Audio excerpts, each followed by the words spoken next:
Hi everyone, good evening and welcome to this investing class. I don't know what number we're on now, but we've had quite a few. And the point of today's class is Yahoo. But before we get into Yahoo, as usual, I prepared some material for us to review together. And let's go find it. Basically, wanted to review primary research. So we basically call what we do fundamental research. We look into the details of a company and try to determine whether or not we want to make an investment based on, in essence, what is forecasting. So primary research is something that's pretty old. Phil Fisher's book, Common Stocks and Uncommon Profits, was sort of my first introduction to primary research. And then in the hedge fund industry, I saw a lot of primary research. And basically what primary research is, I guess one way to think of it is it's differentiated from secondary research. And I should probably put this, I'll put this in here, I guess, somewhere. So a good example, what makes something primary research? Well, secondary research is other people's research. And who would that be? Well, investment banks, other investors, news articles, things like that. That's secondary, I guess, research. So a buy rating from JP Morgan on a stock would be secondary research. And it's not just the buy rating itself, but it's the, it's the so-called channel check is one of the phrases people like to use, channel check. If you're not familiar with that term, I'd start to become familiar with it. I should probably throw that in here somewhere. And there's a lot of different names for this. Sometimes we'll say channel check, channel checks, due diligence, things like that. And basically, all it really means is interviewing people. It means talking to people. And those people can be inside of the company or outside of the company. And so if they're inside of the company, there's a lot of rules in place. I'll give you an example. So we'll start with the senior management. In essence, if you talk to the CEO, the CFO, the investor relations person, you have insider information rules that are pretty important. So anything you say or anything they say to you has to fall under sort of these rules. And yeah, absolutely, sell-side research shouldn't be trusted for a number of reasons, the least of which is there's a conflict of interest, but there's other reasons. So say you wanted to scrutinize the growth possibilities of some company and you wanted to ask the CEO questions. Well, generally speaking, I like to stay far, far away from what would be considered insider information, not because I don't want to know it, but because it's actually not important. Back in the day, you'd ask, as many ways as possible. You'd want to ask, how is, really current business going? And the reason that this was such an important question is share prices react to current business trends, and principally, what are the quarterly expectations for the business? And if the quarterly expectations are vastly above, the quarterly results are coming in vastly above or vastly below the quarterly expectations, then that's something that's going to impact the share price. And there were funds that did this to an exquisitely good extent. One example is Galleon. And their CEO is currently in prison. And one of the reasons that this happened is if the CEOs and CFOs and all these people give you insider information, and insider information is basically insider information is information which is material. Let's go through this because it's important. Oops. Material in that anyone off the street would agree it is important. So it's just kind of a basic test. It is non-public. No one knows. It's not broadly known. And then finally, there's a breach of breach of duty to not disclose. So you were sworn to secrecy or should have been basically that means anytime you have this kind of information, you can't trade on it. And it turns out that you actually do end up getting this kind of information a lot in investing. And what you have to do is called restrict. Restrict yourself. You have to not succumb to the temptation of insider trading. And as long as you do that, it's actually legal to have insider information, but it's illegal to trade on it. And so we're going to start with people inside of the company, the CEO, the CFO, investor relations. How do you talk to these people? Well, if you're a big shareholder, they kind of have to talk to you. There's no rule that specifically says they have to talk to you, but there's kind of a implicit expectation.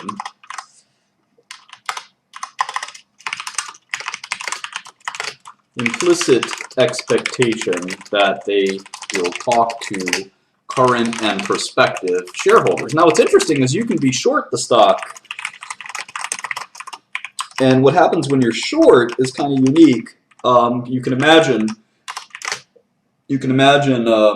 being short a stock and talking to the CEO and saying, the CEO may ask you, well, are you a shareholder of our company? And I don't know what you say. You say, well, not only am I not a shareholder, but I'm also short your stock.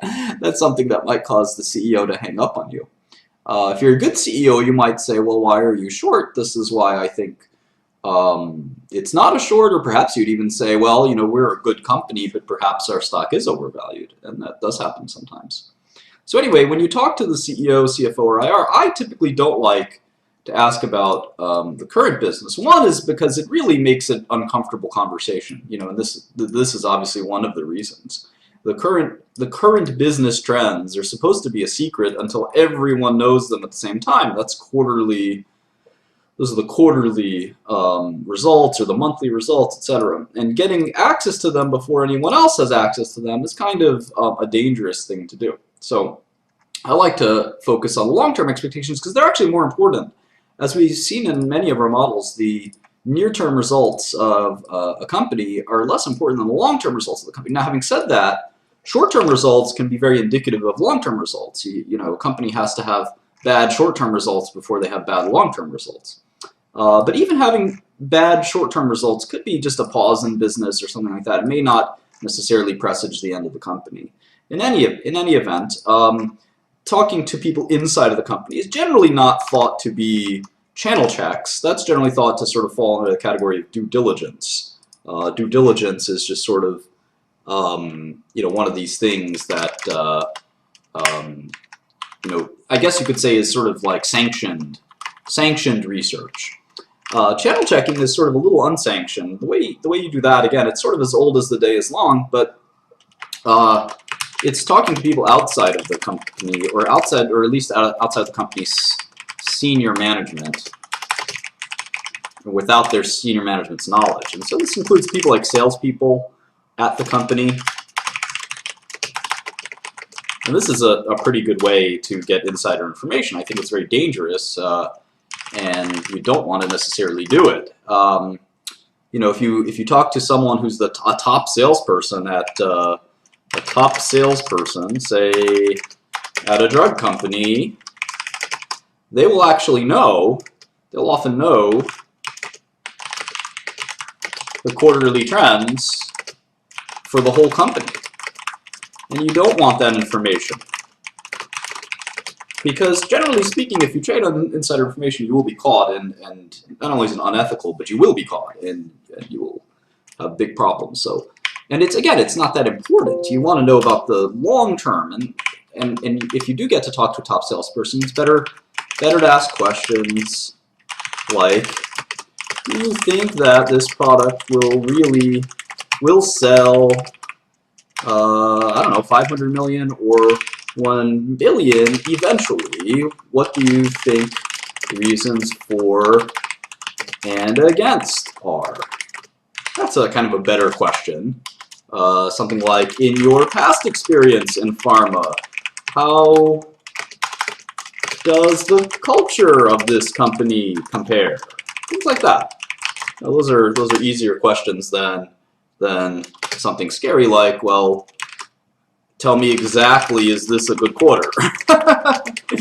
Or was April or was March a good month for company X? That's not, that's not, a good thing. And of course, long-term projections are not easy to solve for anyone, but I think that asking some of these questions will give you clues. And remember, we're not always trying to be 100% accurate. No one can be that accurate. We're trying to get 55% of our investments right, or 60% of our investments right, not 100%, so keep that in mind. All right. And it's funny because when you interview these people, there are a lot of techniques you can use, and there's the kind of what to say is something that some people are very good at and some people are very bad at. And I even heard of hedge funds using CIA or KGB interrogation methods to talk to their executives, and there's a lot of funny kind of business that happens with that, including if you talk to the same executive for 10 years and one time they say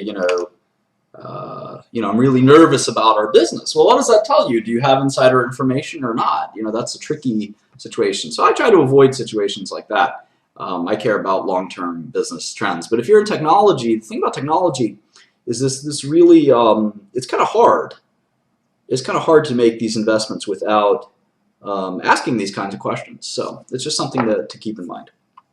So people inside of the company, how do you get in touch with these people? Well, the top salesperson for Twitter, and Twitter does have salespeople, and Yahoo has salespeople, they may not necessarily just want to chat with you, right? They may not necessarily want to chat with you. And sort of that's where we're having a network. Building your network is important. There's a huge advantage to sort of having a network of people that will talk to you. And if you want to be a tech investor, you have to have a network in tech investing. And if you want to be a healthcare investor, you have to have a network in healthcare investing. And this is one of the reasons why. And it's probably one of the reasons why it's easier to focus on one industry than another, because all your connections and contacts are all sort of people within a few degrees of separation. And that makes sense. One of the big sort of dilemmas is to pay or not to pay. And, should you pay your contacts for information? And this sort of is a tricky one. There are companies that Wall Street employs. The biggest one is called this Gerson Lehrman Group. And they're a fantastic company. I've been a client of theirs for many, many years. And Gerson Lehrman Group will, for payments, will introduce you to people in the industry. So say, for example, it does sound shady, doesn't it?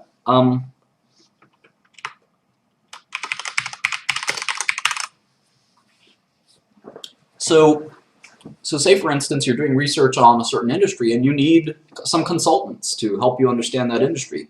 This is what these services will do. And they'll pay, I don't know, $1,000 per hour to whomever, to a consultant, to teach you about the industry. And this eventually will morph into things like actually asking for information. And you hope that it's not material non-public information. But some people actually abuse these matchmaker services and get material non-public information. And that's illegal, and a lot of people were arrested for doing that. So in any event, that's something that's pretty important to think about. The other way is to use things like LinkedIn or your personal network, and sometimes we jokingly refer to that as smile and dial. So using your charm to try to get information and important insights, and that's pretty typical. And again, chapter 2 of Phil Fisher's book goes through a lot of how to do this. And remember, this book was written in the 50s. Chapter 2 of Phil Fisher's Common Stocks and Uncommon Profits. And this is one of the cooler parts of investing, because it's not very mathematical, it's not very technical, it's just simply being friendly and talking to people and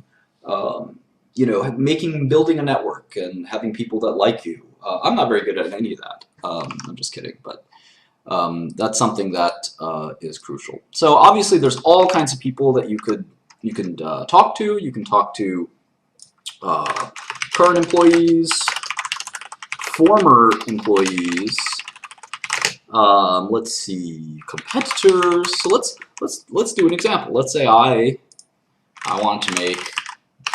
Let's take a look. Let's take a look. Let's take a look. How do I do this? It's amazing, huh? So let's say I wanted to make an investment in, or I was thinking about making an investment in Alarm.com. So I'd actually do this, Alarm.com, LinkedIn. And I would actually go through this LinkedIn. And I would search. It's only 500 employees, right? So I would actually search. How do I do this? I'm not logged into my LinkedIn, but here we go. Rats. What you can do is you can go on LinkedIn and you can actually look up people that either work at Alarm.com or used to work at Alarm.com. And you can take a look and say, well, maybe this person will connect with me. Maybe this person will connect with me and talk to me about the prospects for Alarm.com. Now, why would they do that? Well, sometimes, like I said, maybe you offer them some cash to discuss it with you. Maybe there are people that, if they're former employees, maybe they're pretty hard up for cash. You just got to consider. You got to consider the fact that they may, they may have a conflict of interest, or they may tell you something. If they were just fired, they might be upset. This person is the chairman of Alarm.com. He's not going to talk to you most likely unless you're a large investor or something like that. But the point is that that's sort of one of the ways to surf for people to talk to. Is LinkedIn's made it a really good tool to look for employees to talk to and former employees. And building your network is not easy. So anyway, I thought that would be a good 10-20 minutes on primary research and one of the ways to do that. Surveys are the last thing I'd mention. Actually, Gerson Lehrman Group does do surveys. They do them very cost effectively. So you can survey hundreds of people, and you could survey just about anyone. You could survey prospective alarm buyers for Alarm.com and say, how likely, you build the survey, how likely are you to use Alarm.com, and then you give them a list, A, B, C, I don't know, competitor 1, competitor 2, and for, I don't know, $5,000, you can run this survey every quarter. If you really were going crazy, you can run it every month. And you could just say, that for $5,000, this is $20,000 a year, and you get this great survey, and say you wanted, I don't know, a sample size of 5 or 200 respondents. The more respondents you want, the more expensive it's going to be. And you can use SurveyMonkey or some other things. So anyway, you can do as complex of a survey or as simple of a survey as you want, but I used a lot of surveys as an investor. And they're really cost effective, for a relatively low amount of money. If you're going to make a $5 million investment, you could afford the $20,000 it costs to do the survey. Same thing with the $1,000 per hour to 10 current or former employees or competitors or industry experts or vendors, customers, buyers, supply chain, the whole kit and caboodle. That's how I would do. So in any event, I'm just going to save that, and we'll move on to Yahoo. I'll throw that all in the PowerPoint at some point and upload it. All right. So let's go to Yahoo. So I did my Yahoo model. I more or less got it done. But before we open it up, it's a $36 stock. I know that they're selling. They seem to want to sell the company, and Verizon is rumored to be in the hunt to buy it. So the stock's $36 right now. It hasn't changed very much. And what's really interesting about Yahoo is actually calculating how much cash or investment properties they have, which is a lot trickier than I thought it would be. So let me explain that in a second.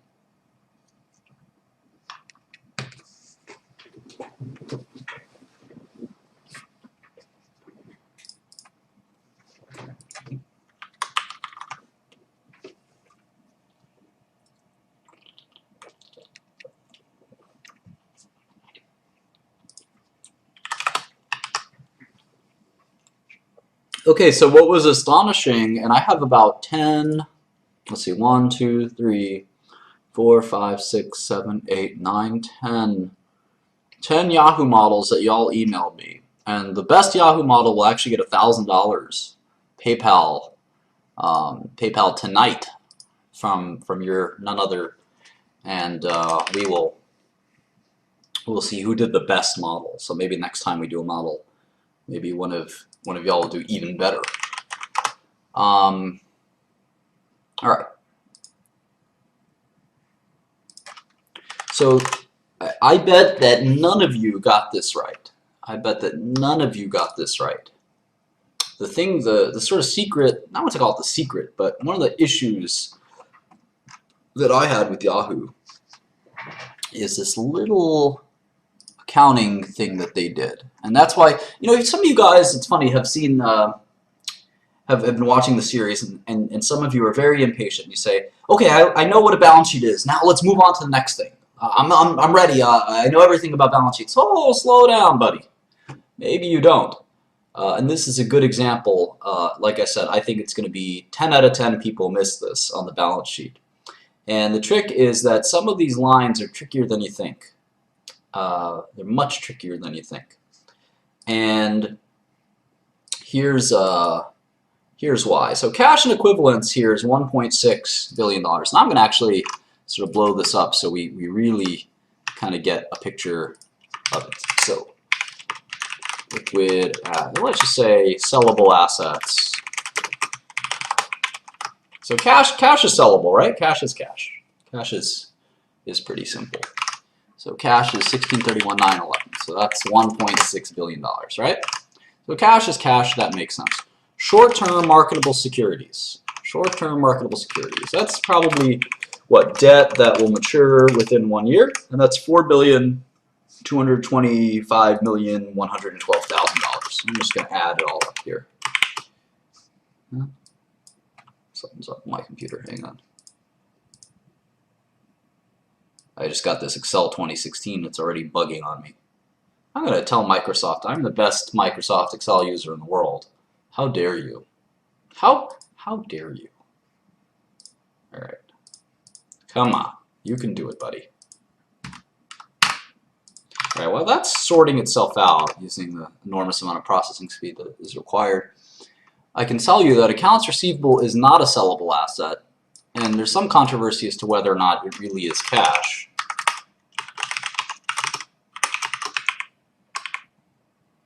Yeah, it's happened again. This is so frustrating. It's certainly not a sellable asset for our purposes. Prepaid expenses as well. I mean, these are things like Post-it notes are in here. So we don't need to do these two. So the current assets is done. So it's about, you know, $5 to $6 billion. This is really ridiculous.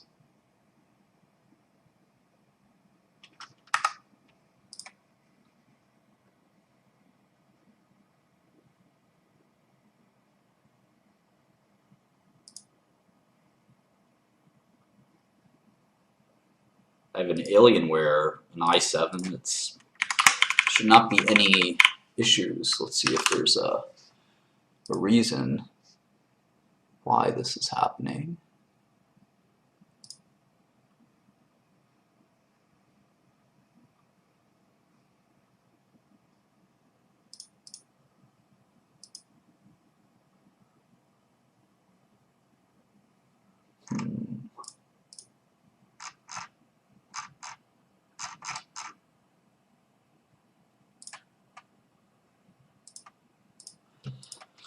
All right.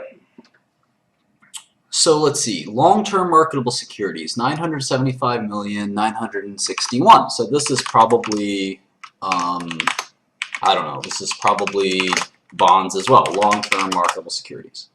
All right. So let me try the sum one more time. No, it flips out if I try to do a formula.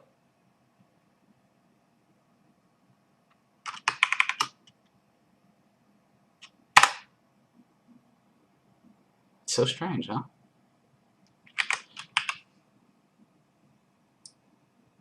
All right, we'll manage. Property, plant, and equipment.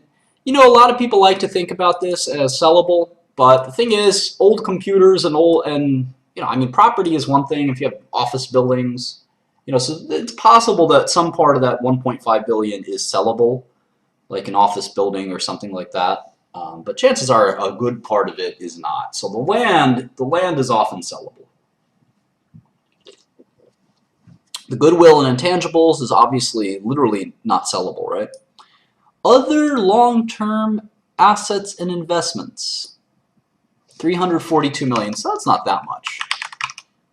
We could lump it in. It's going to be a rounding error, right? 342 million.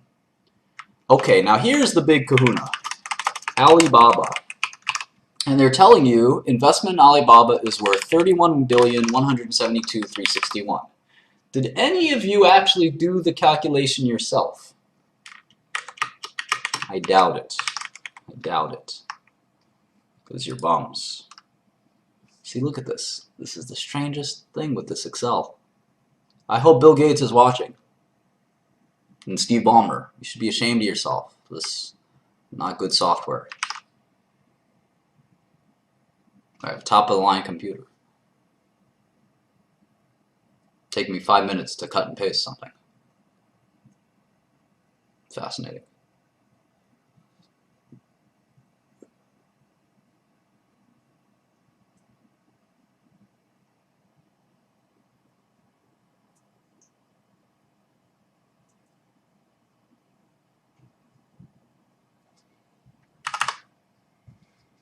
All right, well, that's thinking. The next thing that they did is investments in equity interests. Now, what could that be? $2.5 billion, investments in equity interest. No, this is a fresh install.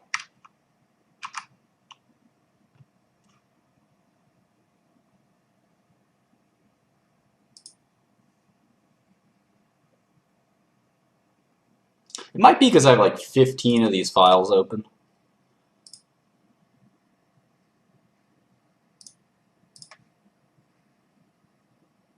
Holy smokes. No, I don't think it's that.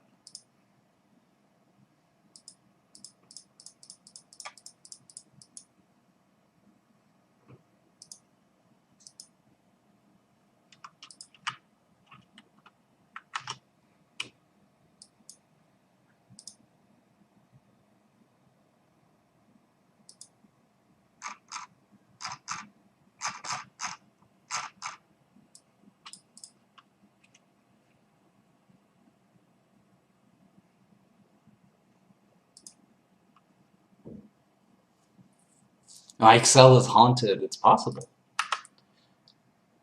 It's only when I'm doing the formula. I think it's because I have all these files open. I've never had this many files open. Just be a pause in a second.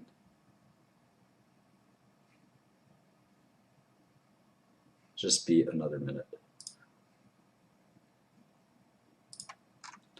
So the point I'm making is, let me close the file. Maybe that'll help. Definitely weird. Am I running the 32-bit version? You think? I don't think so.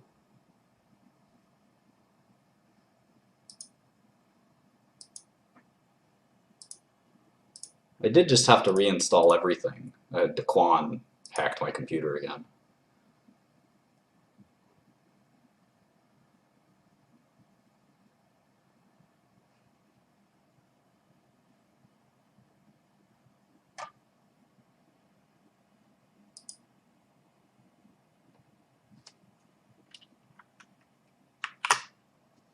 I can't do anything right now, so I would love to try something, but there we go.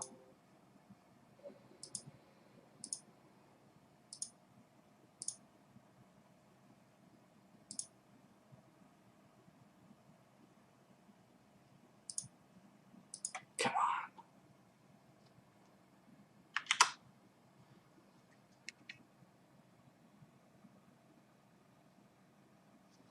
Daquan is a crazy hacker who loves to rampage in my computer systems.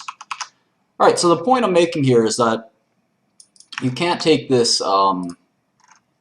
balance sheet for granted. You have to challenge some of these assumptions. You don't want to challenge everything that a company does. Like, for instance, the amount of cash they have is probably correct. They probably do have 1.6 billion in cash. But once you get to some of these more interpretable line items, you have to be a little bit more cautious. So this, for example, this is $31 billion. If you're going to just take it for granted, you might make some mistakes. Oh, here we go. Thank God. All right, let me get back to this lesson. I'm going to open these and just minimize them. These are the models that I'll be criticizing later, tearing apart and picking the best one to win my money. It's not a big prize, $1,000, but you know, someone deserves cash for doing this. And it'll make it so that people will submit the model for the next round. Maybe it'll get more people to watch. I don't know.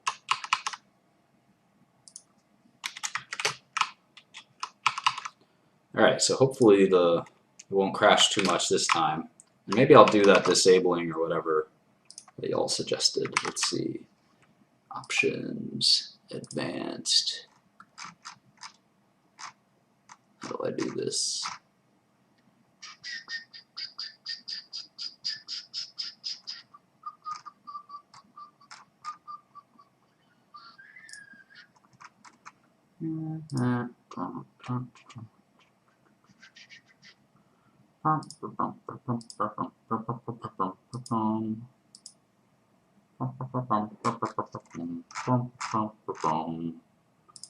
All right. Okay. So back where we left off. Investment in equity interests. $2 billion. And so I sat here, and it's funny how these things kind of come up. I was sitting here saying, all right, I get it. Yahoo isn't worth a lot, because if you add it all up, this is roughly $40 billion. But and if you look at the market cap, that's $34 billion, and if you look at the debt, that's $13 billion, right? 13,845. So that means that the net cash is about $27 billion, and the market cap is $34 billion. But as I sat there and thought about it, I realized that there was a mistake, that the balance sheet of Yahoo has a quote-unquote mistake. And I did all the math myself. I said, okay, I don't trust that this 31 billion is necessarily 31 billion. And I want to do my own analysis of it. And so I went ahead and I went to Alibaba and I went to their 10K and I looked for Yahoo's holding in Alibaba, and I looked at Alibaba's market price. I looked at Alibaba's filings, and I got pretty comfortable that, you know, the holding is worth something like $31 billion, more or less. But then I went to the second one, and I found something fascinating. The investment in equity interest is not actually an investment in equity interest. All this is Yahoo Japan. All this is Yahoo Japan. And you'll find this is a frequent thing in SEC filings where they'll say investment in affiliate or something like that, but it really is an investment in this is a specific thing. They're calling it something else. They should just say investment in Yahoo Japan. But it really is, that's what it is. So I went ahead and I said, all right, well, is that worth $2.5 billion? And sometimes people call this stress testing or, you know, verifying or something like that. But I said, all right, well, Yahoo Japan, what is that worth? And it turns out that they own 36% of Yahoo Japan. And Yahoo Japan is worth $23 billion. In fact, if you look at Yahoo Japan's market cap, it's one of the biggest tech companies in the world. It's worth $23 billion, and you don't even need an Excel to know that 35% of $23 billion is $8 billion. not 2.5 billion. And Yahoo is carrying, in other words, they're marking this investment probably at cost. And the investment has quadrupled in value almost, 3.5 times. So it's really worth 8 billion. It's really worth 8 billion, not 2.5 billion. And if you do that math, you'll see that their actual cash is really 46 billion. 46 billion. So they own 35% of Yahoo Japan. But they're marking it as if it was worth 2.5 billion. So they're missing $6 billion, roughly $5.7 billion. So if you add that in, the enterprise value of Yahoo is pretty close to zero. It's $1.7 billion. And this is sort of a holding company, right? They have all these pieces. The biggest piece is Alibaba. The next piece is Yahoo Japan. And Yahoo Japan is they're marking it $6 billion less than what it's truly worth. And they can do that under accounting rules. And it's your job as an investor to say, is that 2 billion really 2 billion? Or is it actually 8 billion? And it is 8 billion. Now, if you wanted to buy Yahoo, it's kind of a pain in the neck because you have to buy this passive stake of Alibaba, you have to buy this passive stake of Yahoo Japan, and nobody, not even Warren Buffett wants to buy $40 billion. I mean, this stuff is easy to liquidate, right? This is $7 billion of basically cash. You get rid of that. That's $7 billion. You buy $7 billion and sell it for $7 billion. That makes sense. I didn't find it in any footnotes. I just said, okay, this I get my head around. This is cash, marketable securities. Marketable securities have to be mark to market, right? So this is mark to market. This is just cash, derp. This is mark to market. This is whatever, $300 million, lols, whatever. That's not a lot. Alibaba, I can check veracity of Alibaba myself. That's easy. And then now for the Yahoo Japan, or this so-called investment in equity interests, 2.5 billion, I could say, okay, what the heck is that? Why do they have $2.5 billion of equity interest? What is it? And it is, of course, it is Yahoo Japan. And then I look up how much do they own Yahoo Japan, and I'm shocked. I'm shocked to see they actually own $8 billion. $8 billion. The mark-to-market accounting is very traditional accounting. It's just simply the marketplace price for certain bonds and things like that. So that's very common and simple. So in any event, the point is,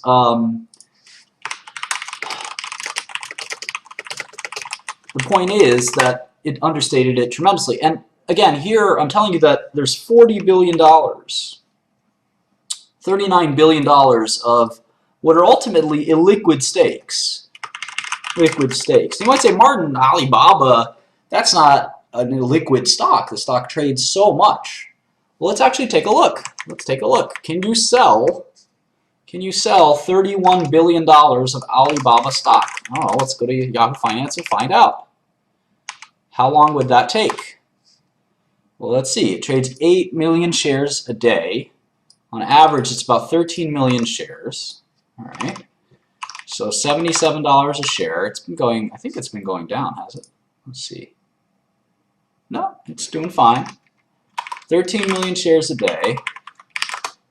That's $1 billion a day. Okay, you could actually get rid of the Alibaba stake in probably around 60 days, 90 days. But I don't know who would want to buy $31 billion of Alibaba stock. Why would you want to do that? And you buy it through Yahoo as opposed to buying it in the open market. It doesn't make a lot of sense. Why would you sign up for that illiquidity? Even if you could buy it for maybe 10% less or 5% less than the market price, all this really is a very large block trade. And most people don't invest buy companies for trading purposes. This is like a stock trade. No one would want to do that. So the problem is that this Alibaba stock is ultimately just something that is almost cumbersome for Yahoo. It's almost cumbersome. And the Yahoo Japan stake is even more illiquid because Alibaba is only 15% of the company. For Yahoo Japan, it's literally 36% of the company. You can't just sell 36% of the company. It's very illiquid, and nor is that of any strategic value to anyone. The only possible company is SoftBank that could buy it, but even SoftBank, I'm not sure they want to do this. I mean, Goldman Sachs, I mean, who would want $40 billion of a liquid tech stocks? Even Alibaba, one of the biggest tech stocks in the world, it's kind of an illiquid stake. It's not of much value. So basically, the way I look at it is Yahoo has $46 billion of kind of crap, in essence. A bunch of, they're very valuable. It's worth $46 billion, but they're not valuable to anyone else. Because you can't do anything with a piece of stock, a piece of paper.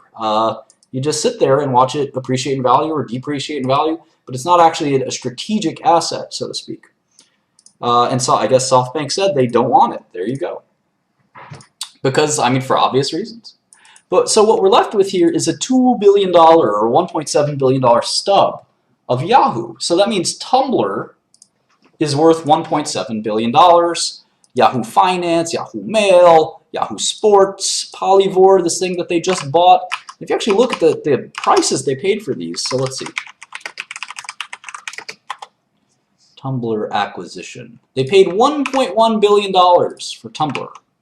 I don't know if that was all cash or not. So assuming that that was a fair value to pay, which it probably was not, the rest of Yahoo is worth not even $600 million. Yahoo Finance, which is one of the most popular websites in the world, some of the Yahoo News, things like that. So, how did we go through the rest of Yahoo? Well, what was remarkable to see is that Yahoo is actually this very unprofitable company. And if you look at the cash flow from operations, you can see that last 12 months, Yahoo lost $3 billion. $3 billion. That's just cash flow from operations. So the question is there a turnaround that can take place that will inevitably result in Yahoo being a valuable property? Is there some fat here to cut that will be valuable? And my impression is that even though you see Verizon is buying these other properties like AOL and things like that, it seems like it's very difficult for Yahoo to generate cash flow. For instance, they're saying that there's 700 to 800 million in EBITDA expected for 2016. Now their capex looks like it averages 400, 500 million dollars. So maybe on a cash flow basis that they'll create 100 to $2 million or $200 million in cash flow. I'm pretty skeptical of that. I'm not so sure they would. And so, but let's take their word for it. Let's say they'll make $200 million in cash flow. Now this is probably declining cash flow, although they insist it might not be declining. But if I give it a 10 times multiple, remember Tumblr is included in that. Tumblr is included in that. If I give it a 10 times multiple, I get $2 billion for the residual Yahoo properties. But even if I gave it 400 million in cash flow and a 15 times multiple, that's a $6 billion valuation. That's really sort of an outrageous. This is sort of reasonable, but still sanguine. And so if I add the Yahoo business itself,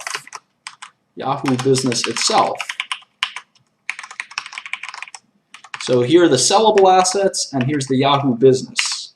The sellable assets are worth $46 billion. The Yahoo business, let's say it's worth $6 billion, because we want to be super friendly to Yahoo. $6 billion. So the total value of Yahoo, and this is a really sanguine forecast. I don't think last year they lost $3 billion trying to run Yahoo, $3 billion trying to run Yahoo. They went from making 800 to making 500 to losing 3 billion. And I don't know how exactly that happened, but it happened. So let's assume that the business is worth $6 billion. They're telling us that they're going to make something like 100 million bucks next year in 2016. I don't know that I believe that. My forecasts suggest that they'd be lucky to do that. So the total value of Yahoo, if you include all the the assets and their actual business, is $52 billion. The debt is 13,845,123. So the total net value, if you subtract the total value in the debt, is $38 billion. And that's assuming that Yahoo's base business is worth $6 billion, and we can agree that it probably isn't. So if we do that, we get if we subtract it or divide it by the 947 million shares outstanding, we get a $40 stock, a $41 stock. That is the best case scenario, right? That is the best case scenario. But if we put in the $2 billion, which is a little more reasonable for the Yahoo properties. I mean, you get Tumblr, which is probably worth, maybe not 1.1 billion, but it's probably worth 500 million or something like that. Now, they mentioned that Tumblr did not do 100 million in revenue. It missed 100 million revenue. So that tells me that's probably close to 100 million revenue. And that Tumblr's probably worth like a big multiple on revenue. So in any event, 2 billion seems very reasonable. And in that case, you get $36 per share, which is right around the current stock price. It basically is 2% higher than the current stock price. If I put in 6 billion, that's 14% higher than the current stock price. No one makes investments to make 14%. That's not a good enough investment. And furthermore, even if this 6 billion number is right, why would you make this investment? Because sure, they can sell the rest of the business for 6 billion, but you still, all you own at that point is you own, instead of 1.6 billion in cash, you own 7.6 billion in cash, right? And you don't have the business anymore. So you can just imagine this goes to 0 and this goes to 7.6. That's nice. But what about these stakes? They need to hire an investment bank, right? Like Goldman Sachs to sell the Alibaba stake. But they've thought about that. They've tried that. They have thought about that really hard, and it's a tough thing to do for tax reasons. And anytime, if you know anything about Wall Street or anything about life, you know that if you try to sell 15% of something, and then you try to sell 36% of something, you're not going to get the same price as if you're going to try to sell 1% of that thing. It's easier to sell a tiny bit of it than to sell the entire enchilada, because ultimately a buyer is going to say, well, if I'm going to take down the whole stake, I'm going to need a nice discount. I want a discount to the current price. And that means if you look at these current mark-to-market prices, you probably have to take a small discount to them. They're liquid stocks, but they're not that liquid. And because a buyer who's going to buy them, maybe in the hopes of selling them later or just trading them very quickly, it's going to need some kind of discount to take advantage of that. Even a bank like Goldman Sachs would want a 5% discount or something like that. So ultimately, Yahoo is sort of a waste of time. I spent some time looking at these other things. Like they bought this company called Polyvore, and I think this is really fascinating. They paid $200 million to buy this company. And it's not really clear to me why they did it. Imagine it was Melissa Meyer's friend or something. But it's sort of this fashion website. In addition to natural integrations with Yahoo Style and Yahoo Beauty. The problem I had with this is that they have these 4 verticals: news, sports, finance, and lifestyle. So I guess this falls under lifestyle. But they didn't tell us anything about the financials of Polyvore. Let's take a look.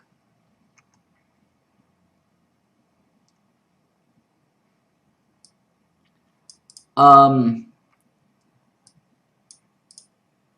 take a look. So is it an e-tailer?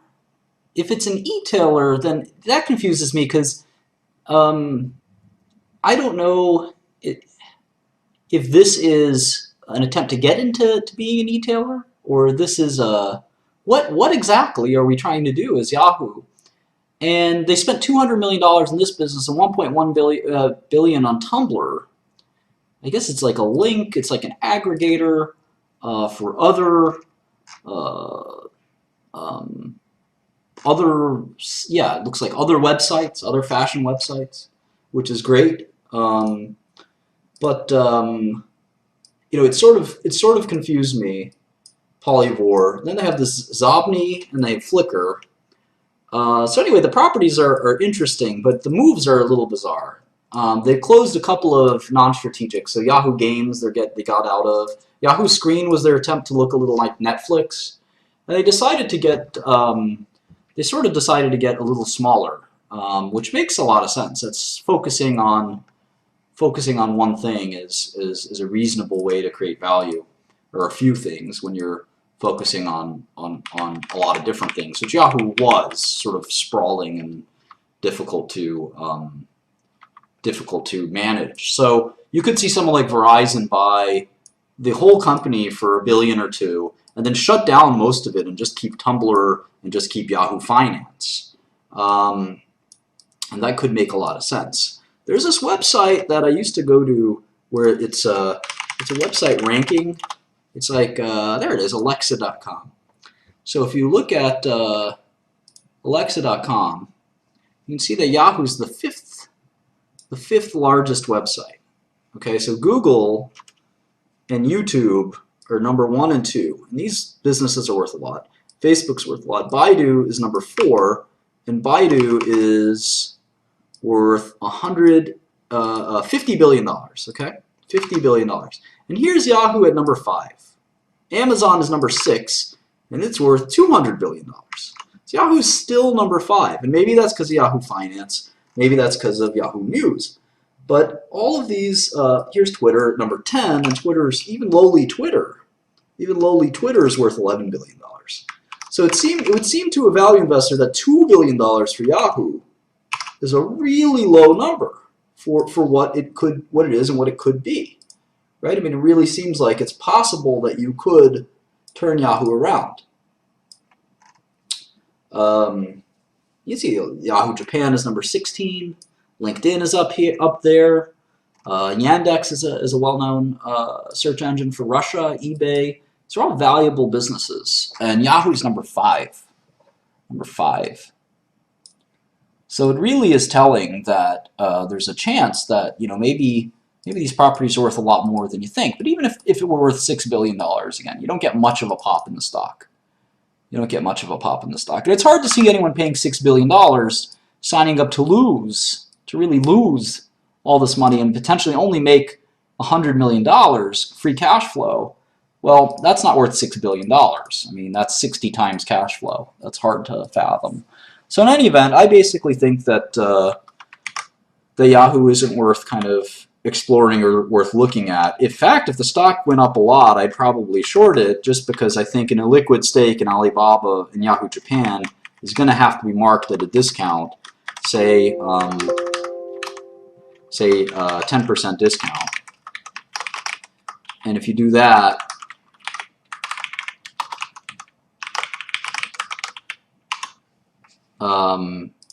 you're definitely looking at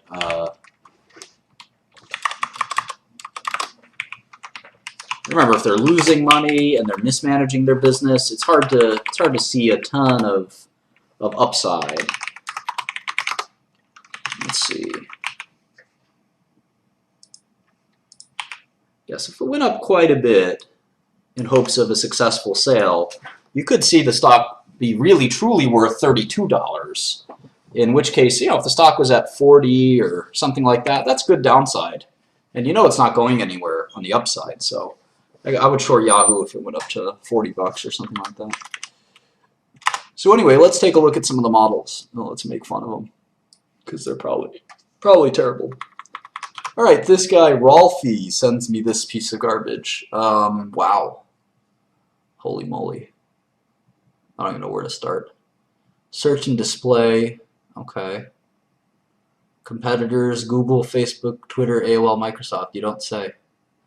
He makes his growth column, but he doesn't put anything in there. Really, really helpful. I love that. Man, if you were working for me, I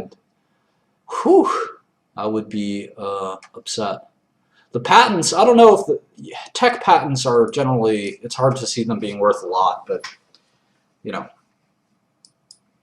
if Alibaba goes up 30%, the value will go up 30%. If Alibaba drops 30%, the value of Yahoo will drop 30%. Okay. So I like models that I can read. So if you tried to print this out, I don't know what would happen. I would need like the world's largest page to read it. So good luck with that.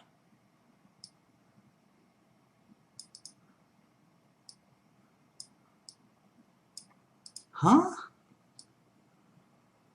I'm just conclusions overvalued. The share price of 8?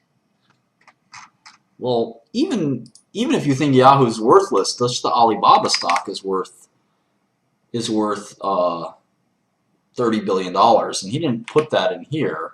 In fact, I don't see anything about the Alibaba assets. This guy totally misses the beat. He does all this work on I'm not sure what exactly. Jesus Christ, I feel bad for this guy. He has a market model. I don't know what this is. Global ad revenue. Okay. Polyvore. What have I not researched? Their investment in Alibaba. Great, dude. It's not, there's nothing to research. If you own 15% of a company that's public, then you can just multiply their market cap by 15%, and that's what that's worth. There's nothing much to model. All right, Ralphie, I'm definitely not good try, A for effort for sure. But the point of Yahoo is that on their balance sheet there's this little $31 billion thing that you probably should have paid attention to. All right, this guy, Neil Sanford, does a little bit better of a job. I don't know what font this is. Arial now or Narrow? Just use Arial. That's better. That's already bad mark there. Important info. What? I don't know. Jesus Christ. Okay. Yeah, and can't you just like maybe do that? All right. So he also misses the beat. He thinks that Yahoo Japan is worth $2.5 billion. He takes Yahoo's word for it. But if you just did a little research, you'd see that it's not worth $2.5 billion. It's actually worth $8 billion. So the enterprise value is overstated. And this is neat. You know, this is neat. The number of unique U.S. visitors to Yahoo. Now, this makes it look really bad. But the reality is you still have 150 million unique visitors to Yahoo. So it's gone down, sure, but it's still a ton of unique visitors. I mean, that's got to be valuable someday to somebody. And if you're Verizon, it sort of makes sense to look at. Okay, so here you have it compared to Facebook. Now, yeah, Facebook's super hot. Yahoo is the blue guy, which is dropping, but Yahoo's still more visited than Twitter. And look, Twitter's worth $10 billion. Maybe Twitter's overvalued, but Yahoo, you know, it's important to know if something is worth $2 billion or $8 billion, right? You think Yahoo is worth $8 billion, or the enterprise value is $8 billion, and I think it's $1.7 billion. If you came to me and said, Martin, I want you to buy this real estate, and I said, oh, how much is it? And you said $8 million, and I looked up the price and it was actually $1.7 million. I would not be very happy. I would probably never want to talk to you again. Well, that's how I feel about you now. The Yahoo enterprise value is $1.7 billion, not $7.8 billion. So that's a huge mistake. I mean, I don't know how else to tell you, but these are two very different numbers. Let me just make sure you understand that. I don't know how much more I can blow it up, but if someone said, hey, do you want to buy this business? I don't know, man. So basically, if everything else in this model is worthless to look at, if you can't get that basic thing. And here, oh man, this is bad. Wow. This makes me not want to look at it.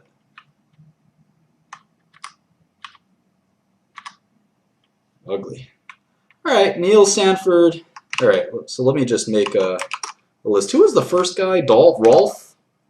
Who was the guy's name? Does anyone remember? The first one we looked at. I'll give Neil a C-. He's Rolfie, right? Rolfie? Rolfie gets an F. Because he didn't even add the Alibaba. That was terrible. Basically, and not an F. In fact, he gets trash. He just basically gets the trash rating. Sorry, Rolfie, but you're complete trash.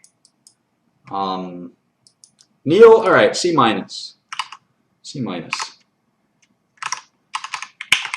Forget, doesn't, okay.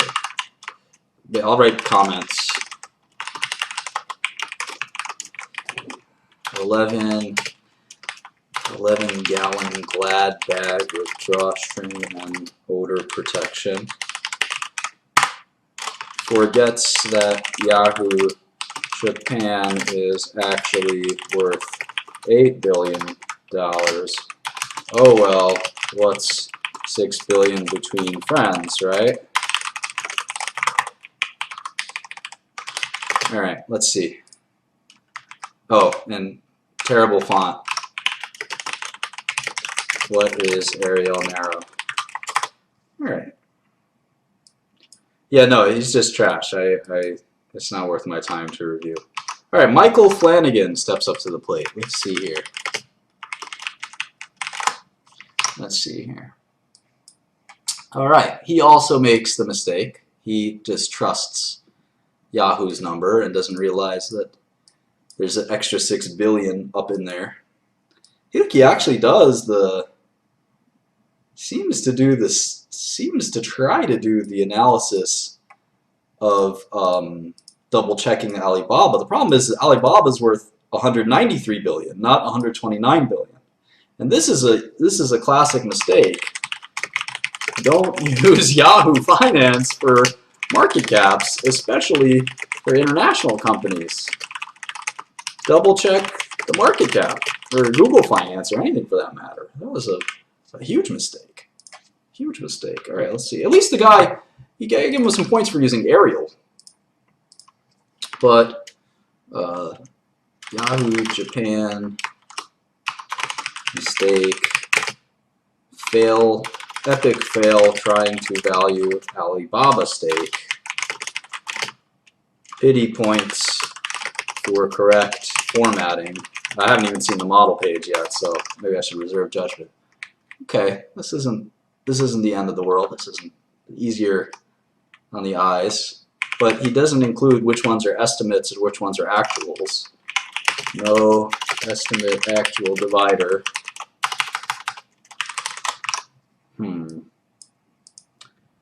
Oh, look at that. Includes impairment. Come on, bro. I give you a D. This is very close to being an F, but it's not trash. Yeah, this is actually not terrible. Not terrible. I don't know where you get $1 billion in Yahoo net income. They're not ever going to make net income, let alone $1 billion. So lots of mistakes in here. I mean, this is just ridiculous. You know, if Yahoo is going to make $1 billion a year someday, then I'd be a monkey's uncle, and the company would be worth a lot more than what it's trading at.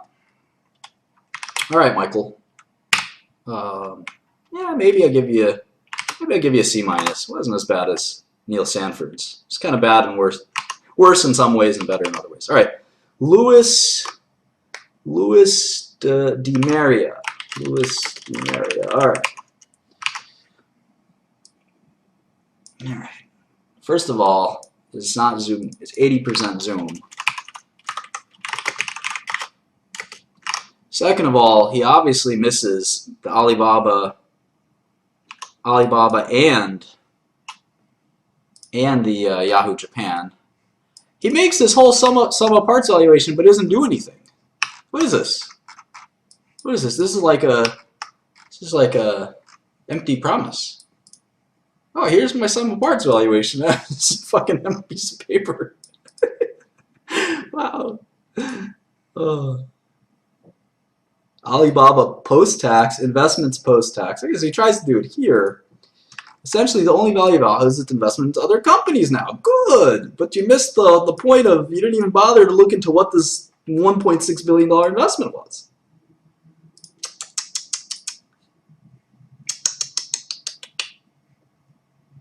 Here's sort of a model, kind of. And apparently Yahoo's going to make $1 billion next year. Or in 2 years. Cool. That's great. What the fuck?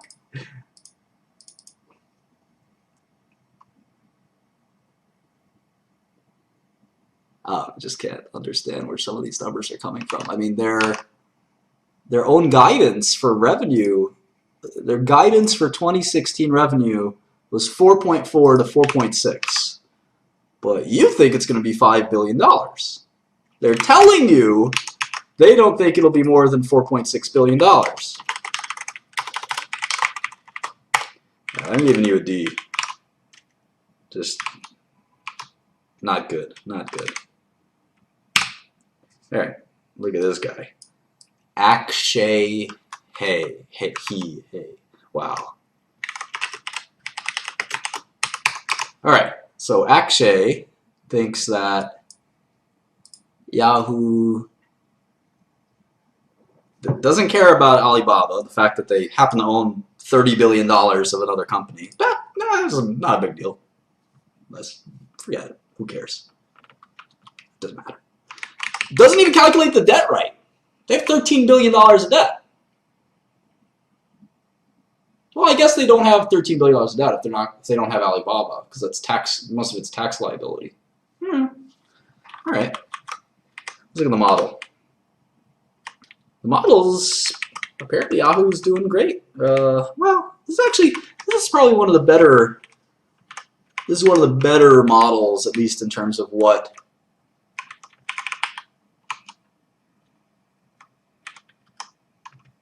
I spoke too soon.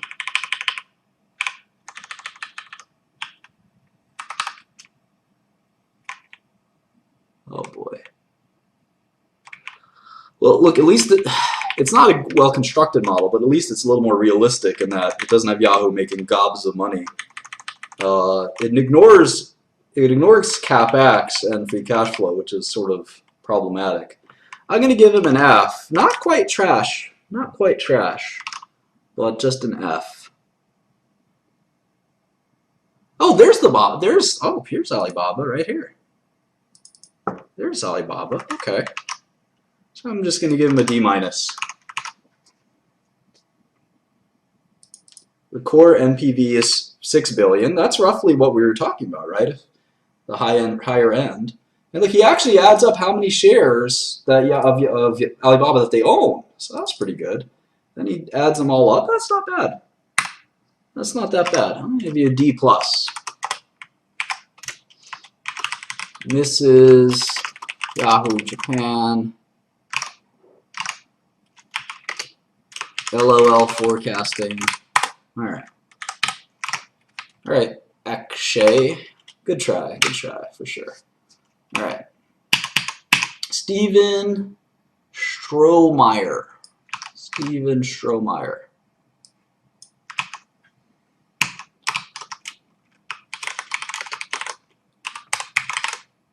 Let's take a look at this guy. All right. Including Alibaba stake, but still valuing Yahoo Japan at 2.5.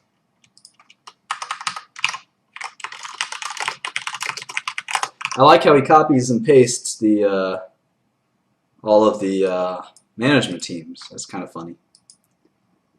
All right. What is this? Main site. Okay, yes, it's yahoo.com, right? IR site, that's not that bad. 10K. Business notes. These are, okay, modeling and opinion. All right. Unique. General opinion, short-term buy. Okay. All right. Way to go. NPV. Oh my God. Look at this. He's taking the value of cash flow from 2010 to 20 forever. But that cash flow is already gone. When you forecast cash flow, it's future cash flow, not past cash flow. I would love to forecast my past cash flow. Jesus Christ. Oh man.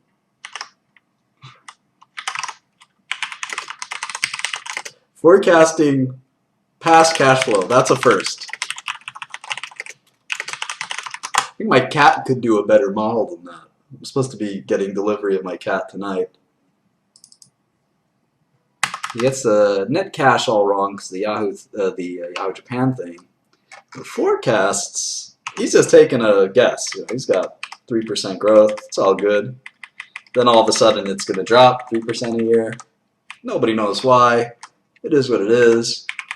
These costs, he's doing his best guess. I guess that's fine. He's got almost no operating income, which is about right. But now he's got equity income. Well, that doesn't make sense to me. Because unless they're not paying you a dividend and you're including it in here. So I don't know about that. Alright, dude, I'm giving you a D minus. Pretty bad. Pretty bad. Alright. Got a couple more left. Thought I had 10. I might have deleted one by accident. No, I did 6, so there's 4 left. That makes sense. I can't believe one of you guys is going to get anything. Alright, Quinlan Liang. Alright, Quinn just goes ham here and says that, I mean, this is really amazing. 6 billion in cash, 1 billion in debt. Nobody cares about Alibaba.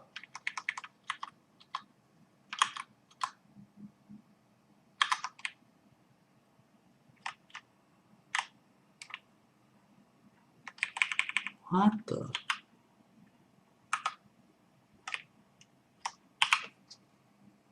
Oh my god! His NPV is a sum. It's actually the sum of cash flows. So it's not a discounted cash flow, it's just a summed cash flow.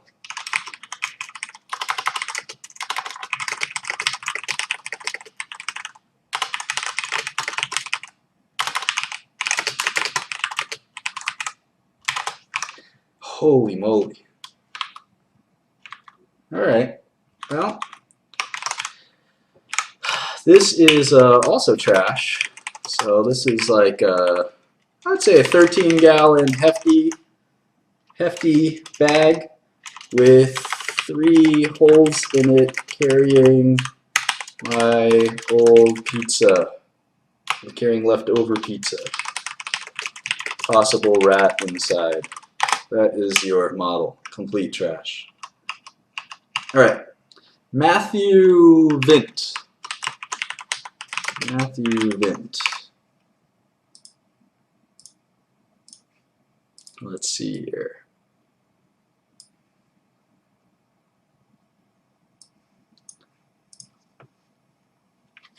No force flex either. Yeah, I agree. Ah! Oh, this guy almost gets it. He writes 35.5% interest in Yahoo Japan, but he doesn't do the math. Oh, he's so close. So close. You know what they say, you can lead a horse to water, right? Dude. Ah. Breaking my heart. Breaking my heart. So close. All right, let's check the model out. Yeah, look at that. It looks closest to my model, which is that they're going to lose money and that the business is in kind of a permanent decline. Where's gross margins? Gross margins, he thinks, is going to stay pretty steady around 45%. All right. Total value. No, he gets it right. Look at that. Right there. 8.5 billion. Yahoo Japan. He got it. He got it. He found it.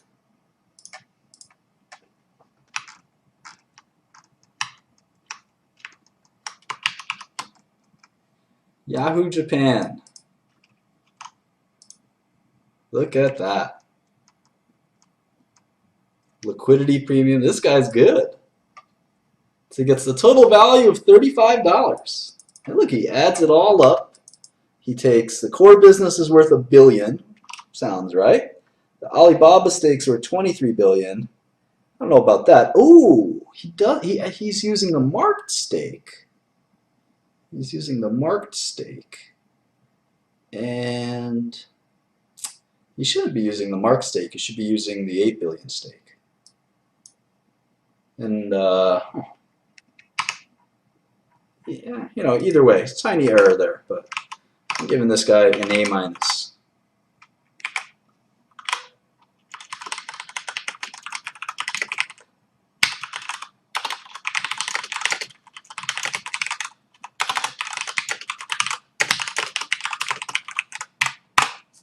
Are you in the room, Matthew Vint? That's pretty good. I will be giving you a stack of money like DJ Khaled.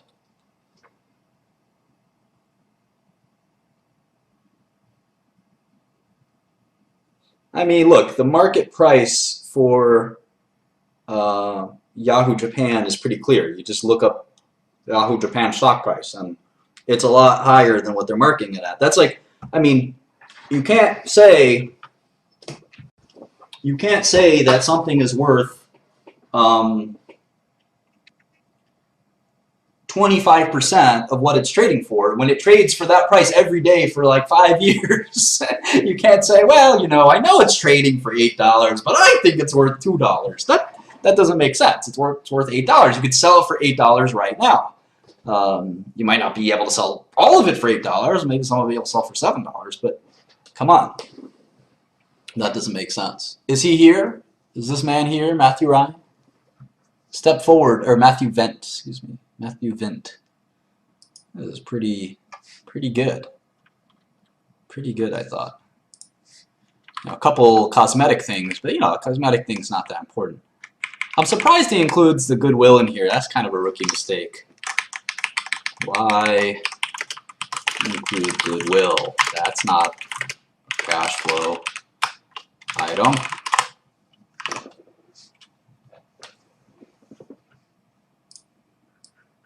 It'd be really cool if he was like some college kid or something, because this looks like a professional model.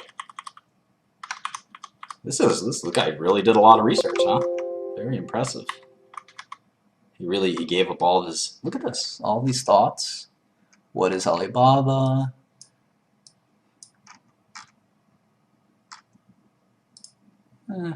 Doesn't talk about Yahoo Japan much. Pretty impressive. No, he doesn't have to be here to claim the money. He did the hard work. He deserves it. All right. David F. David F. Now, Matthew's the guy to beat. Young people will probably not visit Yahoo because it feels old. What the?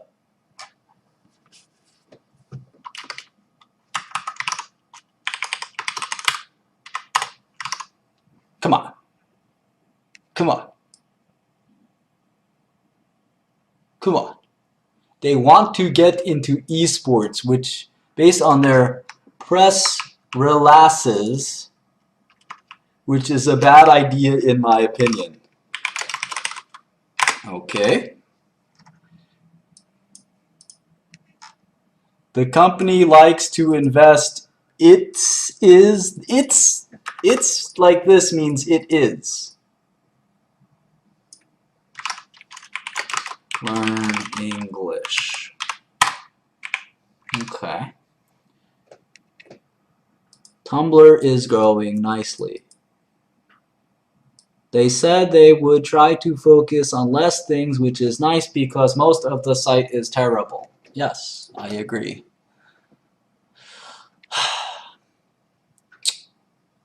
I don't even see him including Yahoo Japan in here. And he certainly doesn't pay attention to the tax liability, so he's got a negative EV. He puts in Polyvore and Tumblr, which is nice. I'm not sure about the NPV part. Could you please talk about it some more? Well, when you try to calculate the value of something and you say you're not really sure how to calculate the value of something, you've got problems. Don't know about this since it gets weird. What the heck?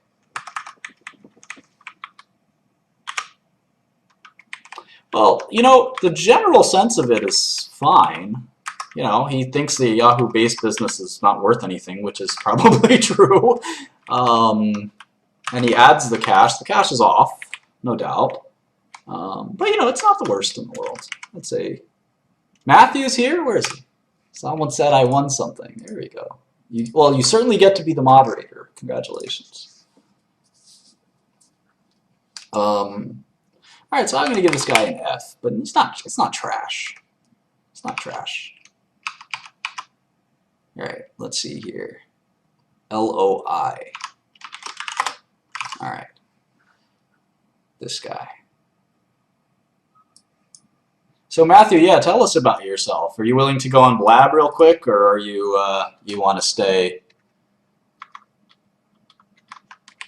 All right. You want to stay on chat only. Love to say hi face to face. I hope that's the real guy, exactly, right?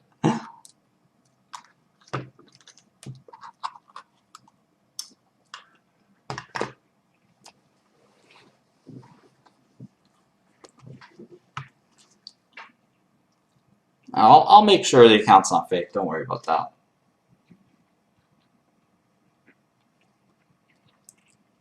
All right, so this guy has no idea what the cash or debt of Yahoo is.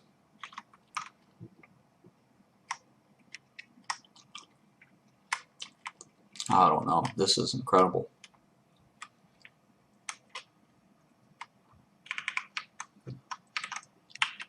Okay, he sort of has the value. Ooh, look at that. He actually gets Yahoo Japan correctly. Got cash, NPV. This is actually not terrible. This is not terrible at all. It's sloppy, but this actually gives Matthew a run for its money.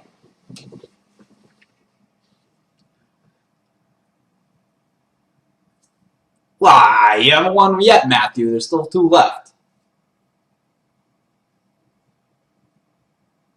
This is actually pretty good.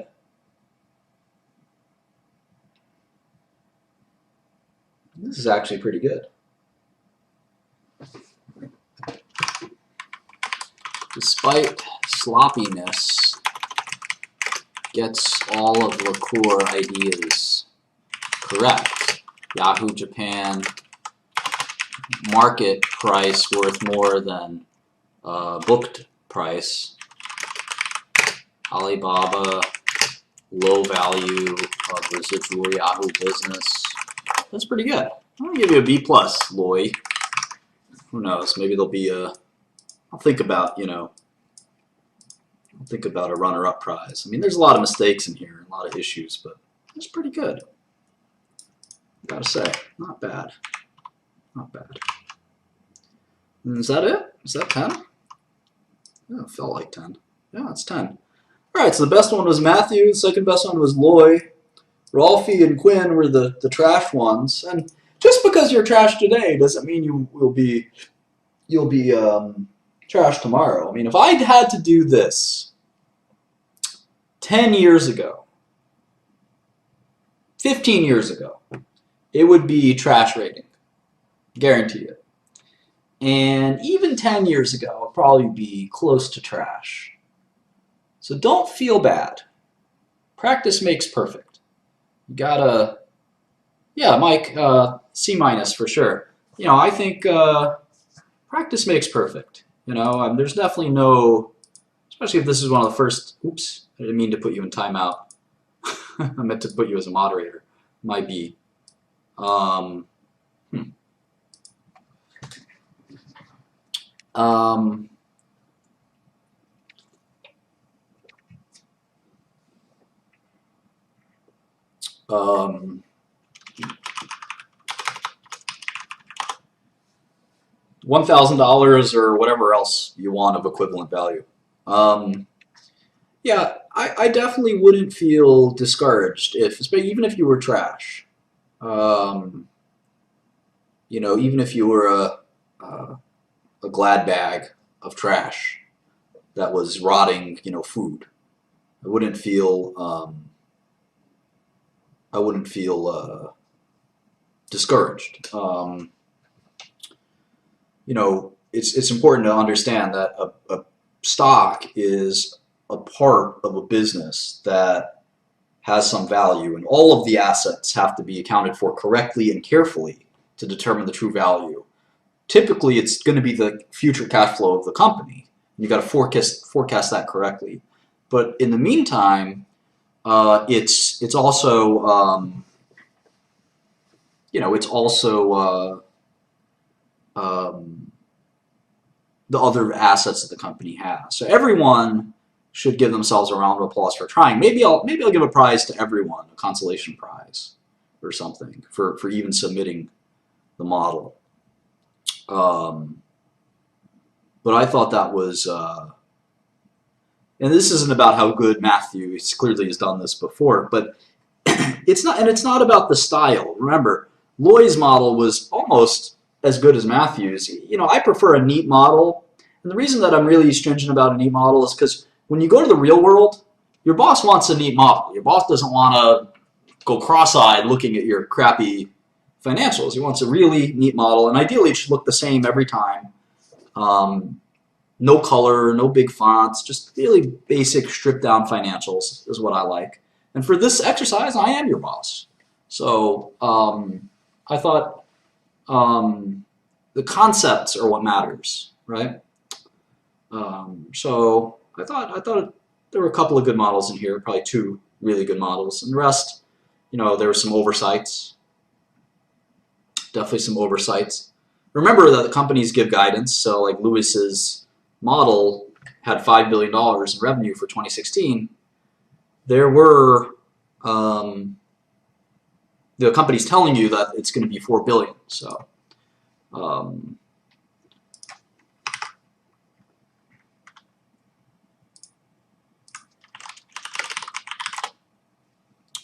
okay. So maybe for next time we'll do, what do you think, stamps.com? Let me start to do stamps.com. See if that's the one we want to look at.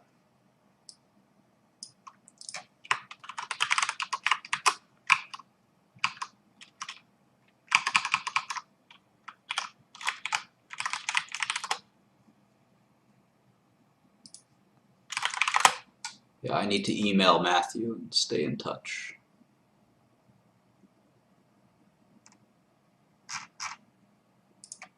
Yeah, you have to email me the model at shkrelimartin@gmail.com. All right, so stamps.com is $95 a share.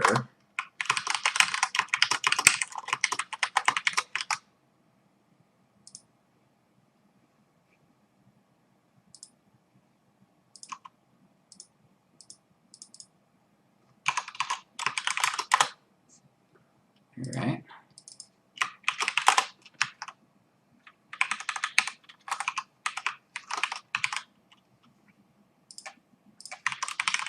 Yeah, it's earnings reporting season, isn't it? Well, the stock price doesn't make a difference, as we know. Go into the lessons, you know that it depends on the shares outstanding, and there probably have not many shares outstanding. It's 16.7 million shares outstanding. So it's about $1 billion, $1.5 billion company. Let's look at the financial statements. Yeah, not much cash. Some debt. Huh. Yeah, this is going to be a good one. This is definitely going to be a good one. So, stamps.com it is.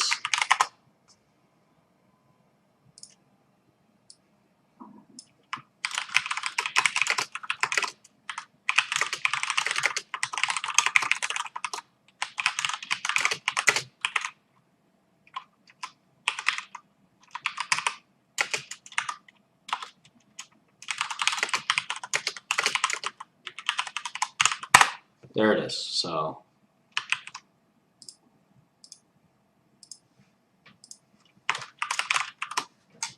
hopefully that's clear. And we'll do that. Oops. We'll do that for next week's session. Same time, same place. Hope you guys learned something. Stamps.com will prove to be pretty interesting. It's kind of a smaller company. So we've looked at most of the largest companies in tech, or at least in internet. I'll do this my own model. And of course I upload all of my models in the shared drive. The link's in the description box. So yeah, thank you for joining me. I'm going to do a lab real quick, so if you want to come in for Q&A, we'll do that. I'm going to stop recording now, so thanks for joining me, and we'll see you later.